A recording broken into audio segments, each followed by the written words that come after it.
got you! Tornado! Tornado! Stay low! Stay low! Stay low! We've all seen those bushcraft videos. People in the wilderness, building shelters with nothing but their hands and the forest around them. But in this story, that skill wasn't just a hobby, it became a lifesaver. Here, we follow a young man who built a shelter using only his bushcraft knowledge. A simple structure at first glance, but one that in a critical moment saved his life, and the life of the person he was with. Let's take a look. I got you! Tornado! Tornado! Stay low! Stay low! Stay low! Stay low! Stay! Stay! Stay! Stay low! No! Stay! Stay! Stay! Oh, buddy! Stay! Stay! Stay! Stay! Stay! Stay! Stay! It is this one ball! It is one ball! It is one ball! Stay low! No! No! We're good! We're good! We're good! Fuck! No, we're dying! We're dying! We're dying! No! Stay! Stay! Shit, bro! Oh my god! Stay! Stay! Stay, Miguel! Stay! Stay! Holy shit! Please don't make me! C'est good, on est good. Sir! Ça va, ça, sir! Please, God, please, please. God, s'il vous plaît! S'il vous plaît. Oh my god, no, no, no, no! Stay low, stay low, stay low. Stay, stay. Holy f***. God, please! Stay, stay, stay, stay. Please, God, please. God, please! C'est good, on est good, on est good, on est good, on est good. On est good, on est good, on est correct.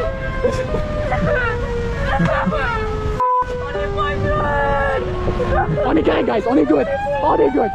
S'il vous plaît, s'il vous plaît, s'il vous plaît. S'il vous plaît, Paul, please go. Non, non, restez en bas. Restez ici. Non, regardez pas dehors. Regardez pas. No, no. Yo, we never get this weather here. We never get that. God, please, God, please. I don't know about you, but I've never been through a tornado, and I'm not sure I ever want to. Experiences like that can scar you for life. And the two teenagers in this clip were genuinely terrified. But the most incredible part is that the small shelter built by the boy, crafted with nothing but skill and patience, ended up saving their lives.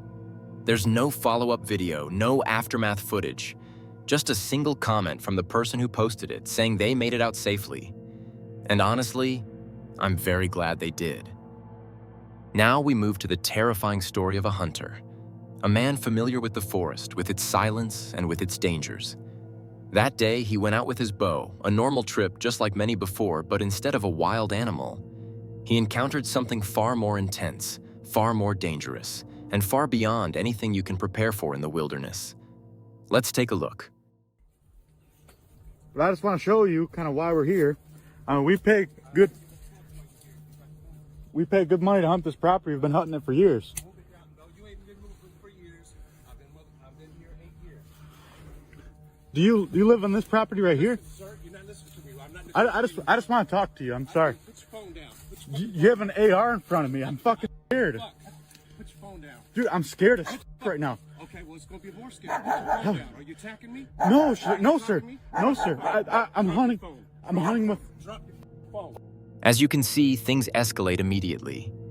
The owner of the forest steps out of the shadows, armed, angry, and walking straight toward our hunter.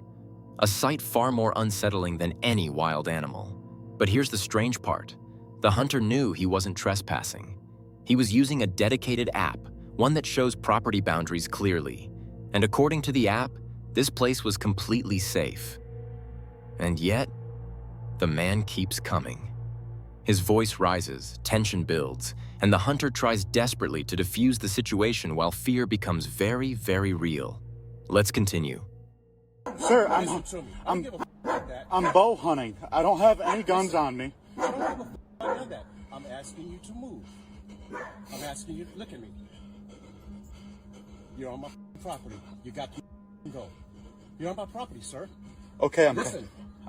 I'm packing up. I've been here 8 years. Now. You've never been here. Listen, Can I come out there so we can talk? Come on out. Okay. Don't touch. No. I have to move my chair to get out there. walk over it. Okay. Walk over it. Oh my gosh. Yeah, I don't know who the you're on my property. Listen to me. We lease. Listen to me. That's fine. Listen to me. I don't give a fuck about none of that. You need to move down from here. You're on my property, and you need to move down. Okay, I understand. That's all I'm asking. Okay. No harm. I don't know who the you are. I don't know what you Okay. got. Listen. I'm just trying to understand the property here. Understand. You live here? Listen to me. I want you to move down from here. Okay. This is not the space. Understood. This is not the space. Understood. I'm children, and I'm reacting like that. I completely understand. I understand. That's where I'm coming from. Okay. The bows, shoot things, fly cats, strike you. Couche. I'm asking you just not to be here. Yes, sir. You know what you want. Just not here. This is the wrong space for that. Okay. That's all I'm saying. The only reason we're here. Who's we? Is there someone else here on the property? No one else is here on the property, but we have four people on this lease who pay for this hunting property. Understood. The reason that we have this blind here is because, according to our Onyx, who shows us the survey lines, this is the property that we're legally allowed to hunt. We have permission from him to access from his property from our cornfield right there. Understood. And the rule is you're allowed to bow hunt within 125 feet of a residential dwelling. Yeah. So, well, they don't make the laws for me. I got young children here, and Understood. I'm reacting as a father. So, this is not the place for that. Go down behind his mother. This just ain't it. I understand the arrangement, but you're in the wrong place for this, my man. This is not it. understood. This is not it. No Understood. disrespect to you. I understand what you got going on. I'm just simply saying this is not the space for it. Down 20 feet. Down 20 feet, if you would, please. Okay. If you would. Yeah. That's your cornfield? Yes. Well, not our cornfield, but we lease it for hunting. I understand. Yes. All right, so no problem. I wish you luck. Oh, you okay? I wish you luck, my friend. But I don't try bien. That it just can't be here, my man. Okay. That's all I'm asking. All right. All right? All right. Can I get your name, sir? Okay. Fortunately, this story ended well, this time. But it could have gone much, much worse. Especially when you hear him say, "These rules don't apply to me." A sentence that tells you everything. Indifference, arrogance, and a silent warning that he'd do whatever it takes if pushed. What saved the situation was the hunter's calm. His calculated responses, his willingness to cooperate, and his choice not to escalate. A choice that very likely saved his life. What do you think about this? Don't forget to drop your answer in the comments and give this video a like. If you enjoy this kind of content, make sure to subscribe and hit the bell so you don't miss what's next. And hey, YouTube just added a new feature called Hype. If you use it, you'll help this video reach more people, and that honestly means the world to me. I'm not sure there's a perfect way to describe the next video. What I can tell you is this: it involves a man and a bear. And what the man does here is so reckless, so dangerously unpredictable, that even the bear seems to pause for a moment, as if it can't quite understand what's happening. The wrong move that happened here could have ended everything. Let's take a look.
Он мне руку прокусил. Кинулся.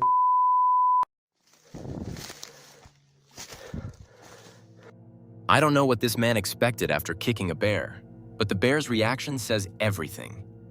For a moment, it just stares at him, stunned, almost confused, as if it can't believe what just happened. Then it strikes. Fast, instinctively, yet somehow, it holds back. It injures only his arm and walks away. An unbelievable stroke of luck, because this could have ended in a far darker way. And this whole encounter is a harsh reminder. Sometimes, people truly bring danger upon themselves. This next clip comes from Tasha, a TikTok user whose video went viral almost instantly, and it's easy to see why. What starts as a peaceful day outdoors slowly turns into a moment filled with tension. A reminder that danger can hide even in the calmest places. It all happens on a bright, sunny day, with Tasha and her dog enjoying the warm weather and the quiet of nature. Or at least, that's what they thought. Let's take a look.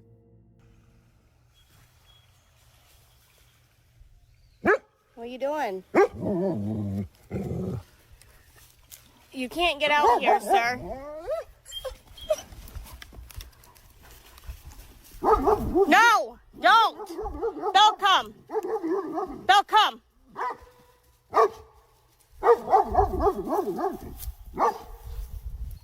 What are you doing?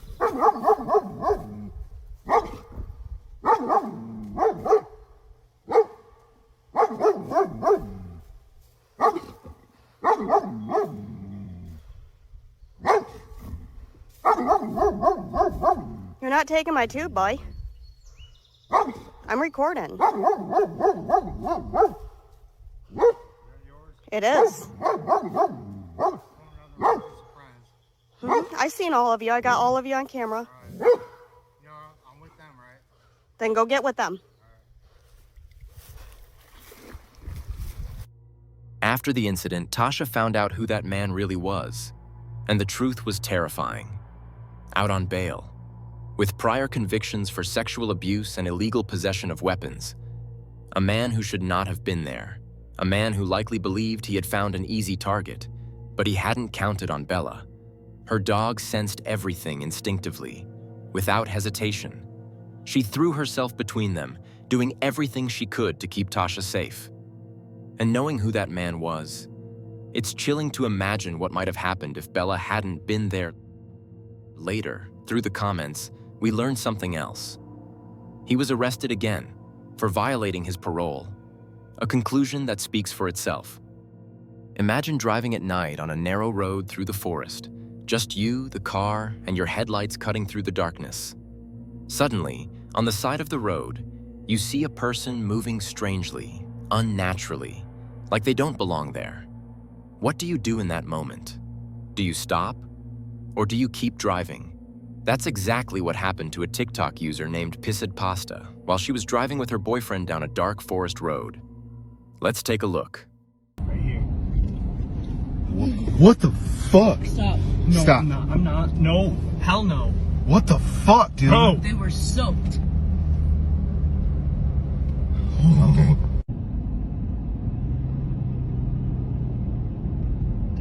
There she is. There she is. There she is. Bro, what the fuck? See? That was it. That was it. She's crying. After circling the area for a moment, they decided to stop a little farther up the road. They had no idea whether the woman was dangerous or if she was the one in danger. They called the police right away and reported the situation. And when officers arrived, they uncovered something unsettling. The woman had been reported missing. She'd been abducted and dumped into the river. We learned the same thing from the comments under the video, where people confirmed that she was found in time, rescued, and taken straight to the hospital. But the story isn't over yet, because there's a second part, filmed just after sunrise. Let's take a look.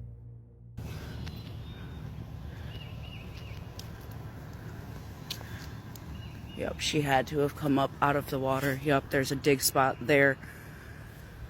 So she came up from down there. That's had to have been why she was so wet. This was the spot that she had left. I don't know why or what was going on. The second part of the video takes place before they learn the truth about that horrific incident.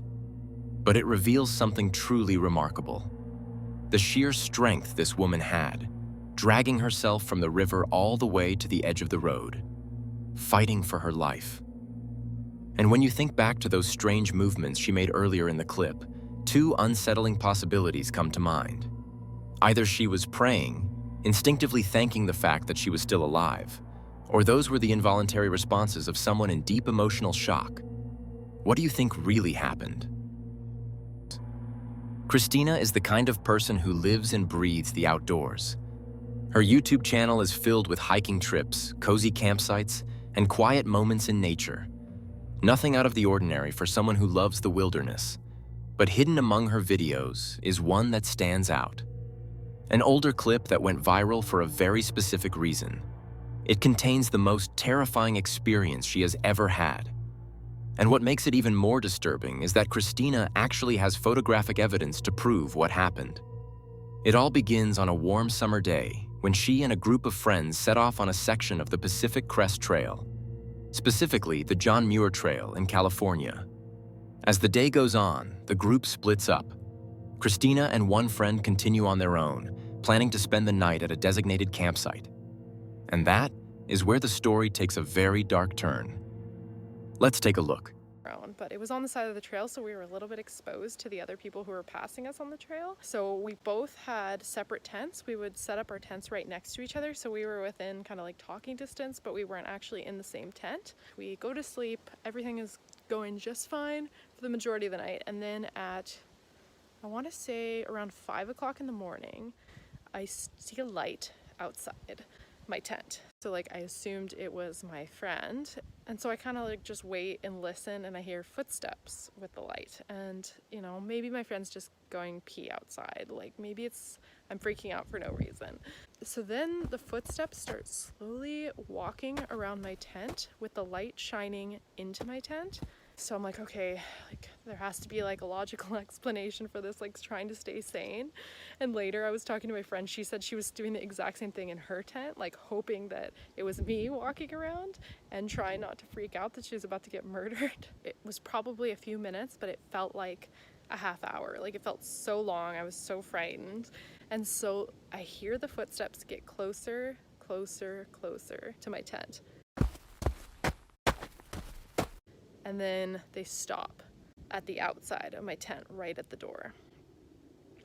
So there's someone standing in front of my door. Finally, like I just can't take it any longer. I'm just sitting in my tent, like getting freaked out. And I decide to unzip my tent. Like I'm just gonna face whatever this is head on. So I unzip my tent. There is pretty much my worst fears realized. There is a man I do not know standing outside of my tent, staring at me. In the meantime, my friend is sitting in her tent, and she hears the tent unzip from me unzipping it, and she thinks that he's unzipping my tent, trying to get in. So I'm like, who are you? And he says, I'm Jack. And I say, okay, like, why are you here? Silent. He doesn't say anything. So Jack kind of stares at me, and he just gives me like the creepiest look. I say like, well, what are you doing? Like, what? Like, we're sleeping here, you know? Trying to act aggressive still, even though I'm like terrified in the meantime, and I'm like holding my tent stakes, like ready to stab him. You know, he kind of just seemed like he was like in a daze. Like he just said, oh, I thought this was my friend's tent. But like he had his backpack on. Like even, why would he think this random tent on the side of the trail is his friend's tent? And even if he did, why would he try to get into it at 5 a.m. in the morning and creepily walk slowly around all the tents in the meantime? So I was like, yeah, your friends aren't here. And then I zipped up my tent and then hid in my sleeping bag and hoped that he would go away. So then I heard the footsteps slowly walking away from the tent, and I figured like, okay, I'm gonna be safe.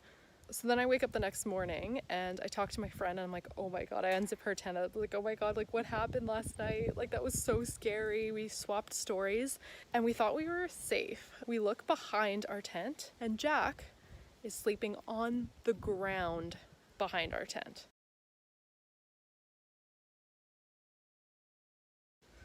He didn't even set up his tent. He's just sleeping on the ground behind our tent. So we kind of go up to him thinking like maybe it was all some big misunderstanding this whole time. And we say like, what are you doing? Were you looking for your friends? He goes, ha ha ha. Yeah, looking for my friends. Gets his backpack on and keeps walking down the trail. I don't know about you, but camping in a tent already comes with its own risks. And that's when you're not completely alone. But imagine being just two women deep in the woods in the middle of the night. And at 5 in the morning, a strange man suddenly approaches your tent. That's the kind of moment that makes your pulse skyrocket before your mind even understands what's happening. And what follows is even more unsettling. The next morning, they found the same man sleeping on the ground just a few steps away from their tent. Personally, I think he was drunk or under the influence of something, because every other possibility is far, far worse. In the final clip of this compilation, we head over to the channel of Lucas Brunel, an avid cyclist, a man who lives for adventure, with a feed full of high-energy rides and outdoor explorations. But hidden among all that cycling footage is a very different kind of video. A video filmed on the last day of a vacation he spent with his nephew, a day full of fun, activities, and that simple joy of being outdoors. As evening settled in, they decided to spend the night camping in a forest on the outskirts of town. Nothing unusual, just a quiet moment between an uncle and his nephew. Until things slowly began to turn unsettling, and what follows becomes genuinely frightening, especially for the young boy beside him. Let's take a look. Dude, I'm tired as fuck, dude. Dude, the snow is a challenge right now. What? The snow is a challenge. My legs are working. Oh. This is a workout for you? Okay. Right now, Fucking... with the miles you did, yeah. But it's not the miles, it's the intensity. Mm-hmm. Oh, motherfucker. Got that, yeah. I have no clue how you didn't get hypothermia today. Well, you know, I did ride afterwards. That was the thing. Shit, wait, hold on. Alright, let's go. How'd you find another stick? Nah, I don't know. Fucking pinchy, or whatever you call it. Oh, okay. The little spikes. Yeah. Dude, I just want to fucking shower and fucking lay down. Yeah, Shit you fucking get me into. Yeah, but we have s'mores with us. We have graham cracker and we have chocolate. Yeah. Campfire. Yeah. But that's after you let up some sardines, young man. Mm-hmm. Anyway, we can find some dry firewood. That would be kind of nice. Yeah. Wonder what your parents must think of you doing all this crazy shit. Dude, you're fucking with me. Alright. Alright. I am not fucking camping anymore. Dude, alright, dude. I know I said fuck with the satanic shit, but it's a fucking joke. I'm not fucking serious, man. Dude, I don't want to fucking camp. I don't want to fucking camp anymore. Yeah, but there's nothing we can camp. Dude. This doesn't have to, like, we can camp fine. There's nothing out here to get you. Yeah, then what the fuck was that noise, huh? Well, just take a look. Dude, you need to calm your fucking tits. I know this is my last fucking night. How about I take it down a notch? Dude. And we enjoy the night, you know? Yeah, enjoy the fucking night with... You know what? Hey. Oh. Dude, Lucas. Alright, yo, chill. You're joking, right? You're joking. No, I'm not. Oh, just chill. Just take it down a notch. There's nothing out here, like, to get you. I mean, You're a fucking bitch, man.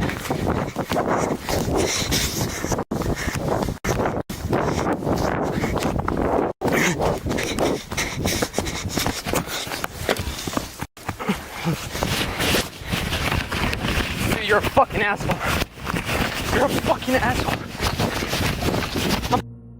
Now, I know what you're probably thinking, that this was just a harmless prank pulled by his uncle, and honestly, that might very well be true, but the kid's tension was already sky high, And the moment he heard that second twig snap under someone's footsteps, his fear simply exploded. And to be honest, at his age, I probably would have reacted the same way. What do you think? Was it just a prank? Or is there something far more unsettling behind it? Don't forget to drop your answer in the comments and give this video a like. If you enjoy this kind of content, make sure to subscribe and hit the bell so you don't miss what's next. And hey, YouTube just added a new feature called Hype. If you use it, you'll help this video reach more people, and that honestly means the world to me.